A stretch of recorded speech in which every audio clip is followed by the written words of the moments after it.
crop circles in the southwest of the United Kingdom have become a part of spiritual folklore, as well as a manifestation, many believe, of the intervention of alien beings. For Monique Klinkenberg, the circles have become almost an obsession. I used to do reconnaissance flights in the early morning to find if there are any new ones. My daughter was with me and she loves to fly, and she said, "Mommy, can I fly for you?" I said, "Of course, here's the camera," and blah, blah, blah. So she went in and she came back and she said, "There were two on each side of the road." I said, "Huh?" And we looked at the picture and it was like quite amazing on floor level, you know, all the circles and lines. But what happened in the end, that if you put those two circles on top of each other, all the lines and all the dots, they make together a face. Can you imagine how do you do that? One here, one there, creating a face, which some people say it is the face of Jesus. And it also looked like the Shroud of Turin.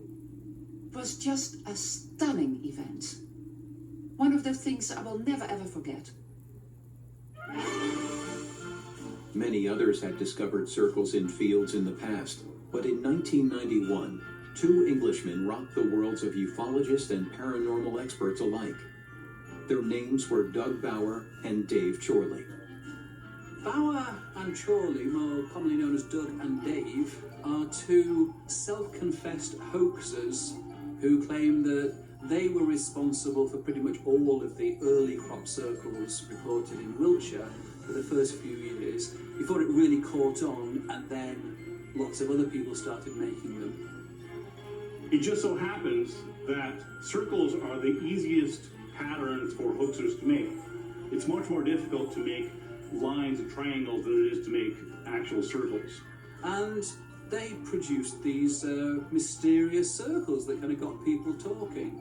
Every week they went out. Before they went home, they created flying saucer landing sites in the swirl patterns in the crops. Nothing elaborate, just simple circles. And they did this for a number of years, and no one noticed.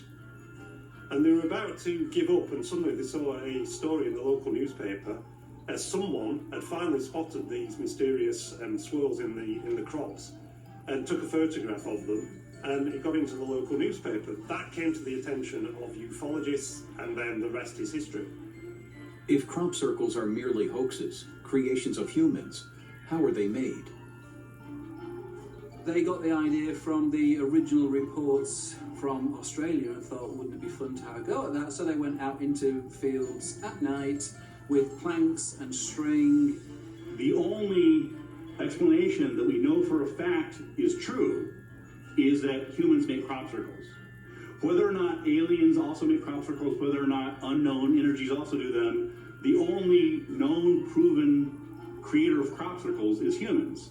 It's certainly true that the more complex crop circles can be difficult to do, because of course you're in a field, there's less complicated ones, but making a basic simple crop circle, even a couple patterns, is not that hard to do.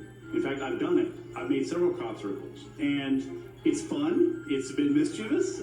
It's cool when you see your work, because you can photograph it, and if you want to, you can sort of do your work and then wait a couple days and see if the locals find it. And if so, you can watch the news and say, "Oh, I did that," because who wouldn't want to do that? Because people are pranksters. But this simple answer is surely debunked by the Julia set, an extraordinary and huge field-based creation. The Julia set crop circle is an amazing event, and of course it made international history. In my view, it's one of the most astonishing and actually really inexplicable crop circle formations of all. I've never heard of a conventional explanation for this one. In the first place, it's immensely large. So it's roughly 3 football fields in length. I think something like over 900 feet long. It's comprised of 149 distinct circles that are in an incredibly complex, precisely laid down formation. And it's absolutely stunningly beautiful. What's also amazing about it is how it appears to have come into being. But what is really extraordinary about the Julia set was the speed at which it appeared. that what happened was a pilot flew over, then on the way back, roughly sometime later, there's that crop circle. And that was the amazing thing about that crop circle. It just seemed to appear instantly out of nowhere in broad daylight.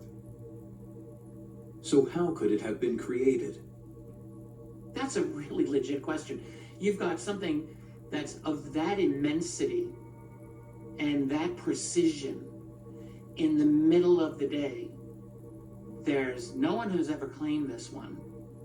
It's like you've got a secret team of Leonardo da Vinci's going out into the field there, covertly, like spies, to create this incredible, massive structure, and without being seen in the middle of day. I don't know how you explain that. And in the case of the Mandelbrot set, an even more complex formulation was created. It was one of these absolutely astonishing circle formations that were just so magnificent. And the people who were looking at crop circles said, well, now explain this. But Doug Bauer and Dave Chorley soon claimed responsibility for both. These two retired guys said, oh no, we did them all. We started the whole thing.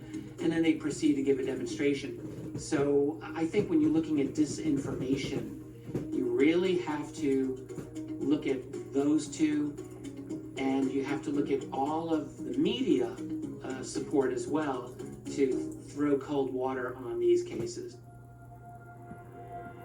One of the more bizarre theories is that humans are being used to create the circles and that they are doing so subconsciously. This gets into human consciousness, and then somebody stops it around and makes a crop circle. It's not the physicality of how they're made. In some respects, that's very interesting. There are balls of light seen. There's all these kinds of things being seen, which would appear to make a formation. There's a video, a very famous video of an orb flying around, appearing to make a crop circle. But that's been proved to be a fake. So there's an awful lot of skullduggery involved, and there's an awful lot of military intelligence involved from different countries, and there's an awful lot of attention on something which is just a simple bunch of hosters having a laugh. But could the emergence of crop circles have any connection with pagan sites and some of the best-known prehistoric monuments on the planet?